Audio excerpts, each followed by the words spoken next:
Jadi kalau kemudian kita pengen mengetahui orang itu hambanya akhirat atau hambanya dunia pun salah satunya dengan doa. Jadi kalau kemudian sampai doa itu bisa menjadi alat deteksi. Jadi doa itu bukan hanya urusan-urusan yang sifatnya urusan-urusan yang tadi saya sampaikan, tapi di sisi yang lain doa itu juga menjadi alat deteksi. Untuk mengupas siapa diri kita, apakah kita ini hamba akhirat ataukah hamba dunia, itu bisa kelihatan dari doa. Ya. Jadi ternyata kemudian Allah itu ketika menurunkan kepada manusia, berdoalah, gitu. Ternyata di sisi yang lainnya ketika kemudian Allah itu memerintahkan kita untuk berdoa, di sisi yang lain itu doa itu ternyata mengungkapkan siapa tentang diri kita itu doa. Jadi kalau kemudian orang itu pengen diketahui hamba akhirat atau hamba dunia, itu sebenarnya juga salah satunya kelihatan dari doa. Makanya kemudian mari kita renungi di dalam 2 ayat pada surat Al-Baqarah.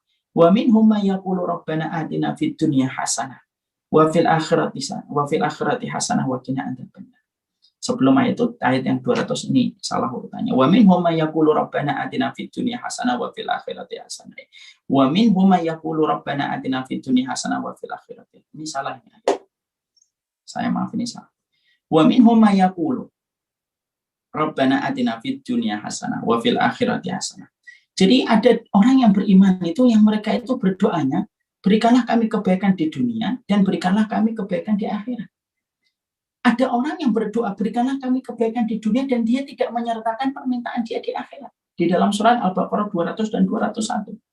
Di situ kemudian sampai Imam Ibnu Katsir itu berdoa, sampai kemudian Imam Ibnu Katsir itu menjelaskan. Ternyata doa itu bukan hanya menjelaskan tentang bagaimana pentingnya doa dan berkaitan hal yang besar dalam kehidupan kita. Tapi doa itu juga berfungsi untuk mendeteksi siapa itu hamba Allah dan siapa itu hamba akhirat dan siapa itu hamba dunia. Karena kemudian Allah itu menyampaikan pada 2 ayat ini, sesungguhnya hamba-hamba dunia itu kalau mereka berdoa itu hanya untuk urusan dunia tapi tidak pernah meminta kebaikan urusan akhirat. Adapun orang yang mencintai akhirat itu, mereka akan selalu memprioritaskan urusan akhiratnya lebih dulu daripada urusan dunianya yang sejatinya pasti dia tinggalkan. Jadi Masya Allah, inilah berkaitan tentang banyak perkara. Dan itu doa. Dan ini kemudian menjadi sebuah perkara yang penting dalam kehidupan kita. Ya. Makanya kemudian Masya Allah, dalam kehidupan inilah yang menjadikan kita mengerti. Jadi doa itu besar. Dan kita harus betul-betul mengetahui tentang doa itu. Para ulama lalu kemudian mengkategorikan manusia di dalam doa itu dalam beberapa kelompok. Nah, setelah kita memahami mukadimah itu, kita juga harus paham. Manusia dalam pusaran doa itu beberapa kelompok. Ada yang pertama, yaitu manusia yang mereka tidak pernah berdoa.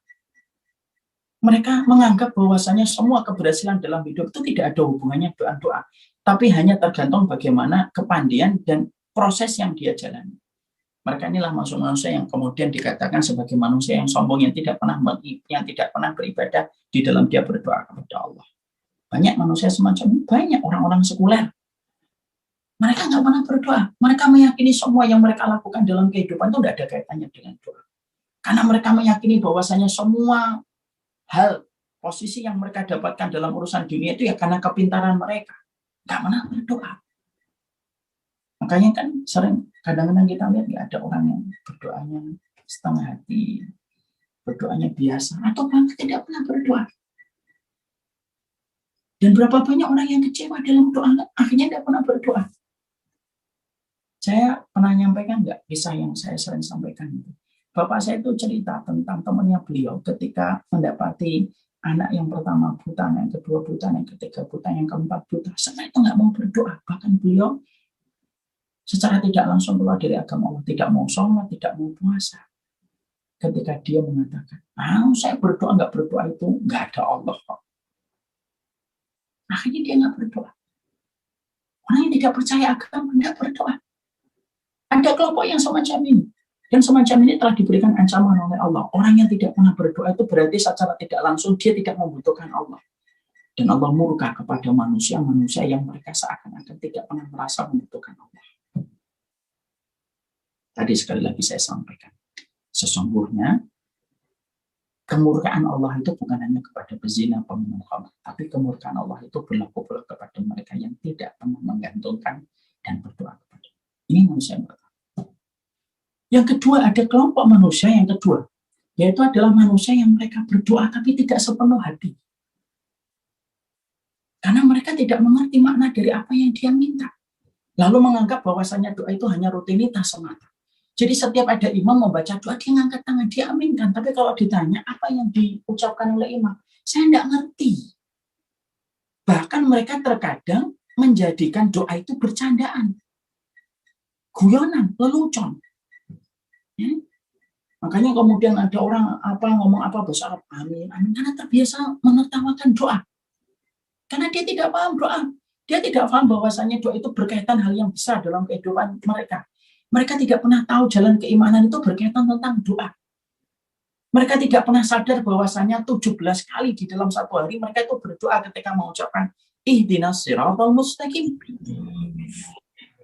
Kelompok yang kedua ini adalah kelompok yang mereka menganggap bahwasanya doa itu tidak mereka pahami, tidak mereka hayati, dan mereka cenderung untuk mempermainkan doa, meremehkan doa.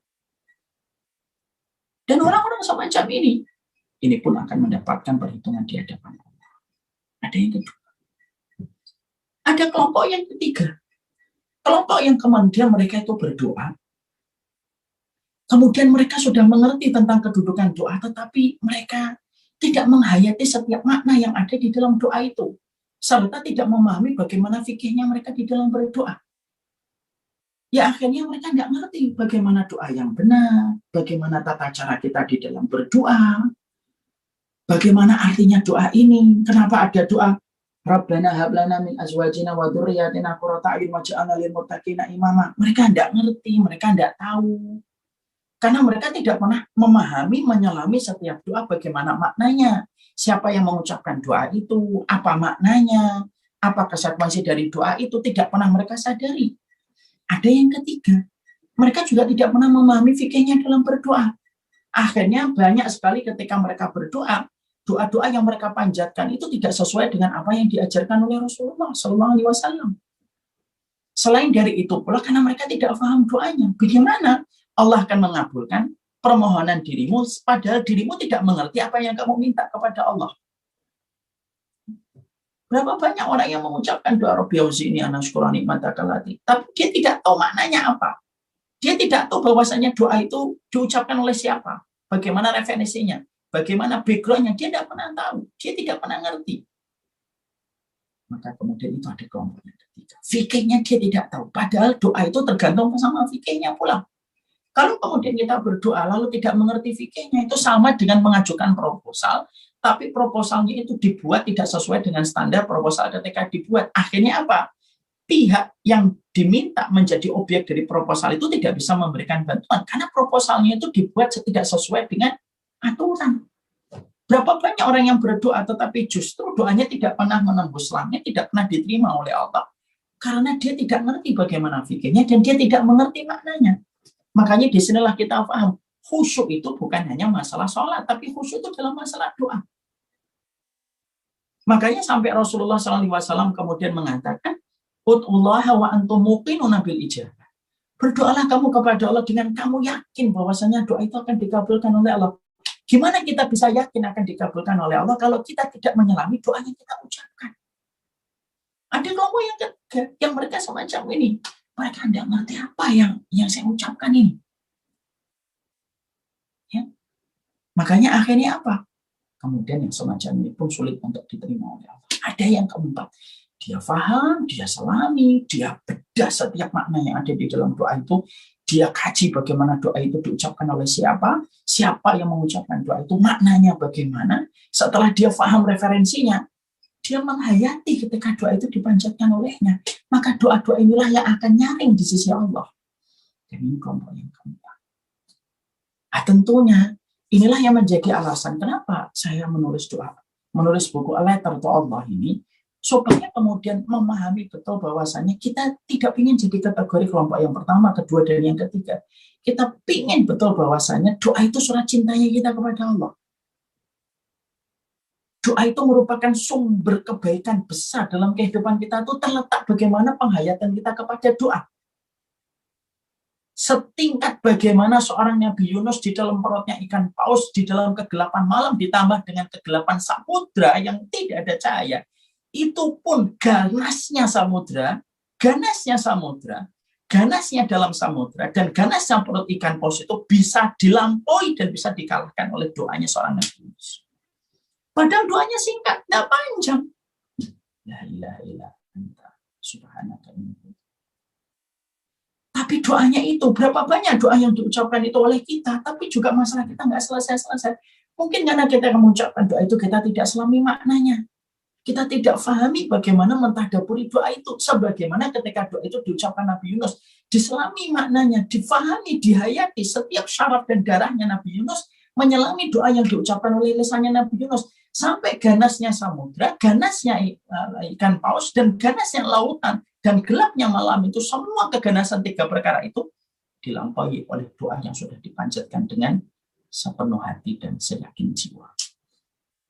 Nah, itulah yang menjadikan akhirnya kita paham kenapa kita harus membahas doa. Mungkin ada yang ngomong, masalah lagi kayak gini, kondisi lagi kayak gini, kok bahas doa, Ustaz? Loh, doa itu bukan bahas hanya masalah doa itu berkaitan besar.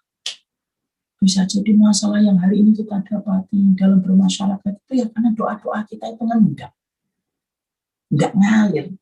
Sebagaimana darah itu kalau tersumbat kan menjadi penyebab banyak penyakit. Doa itu kalau tersumbat, tidak tersalurkan kepada Allah secara langsung. Mungkin karena kita tidak mentadaburi doanya, mungkin karena fikih kita berantakan, mungkin karena proses kita di dalam berdoa banyak yang salah. Itu yang menjadikan tersumbat. Kalau tersumbat, akhirnya kita banyak ada dalam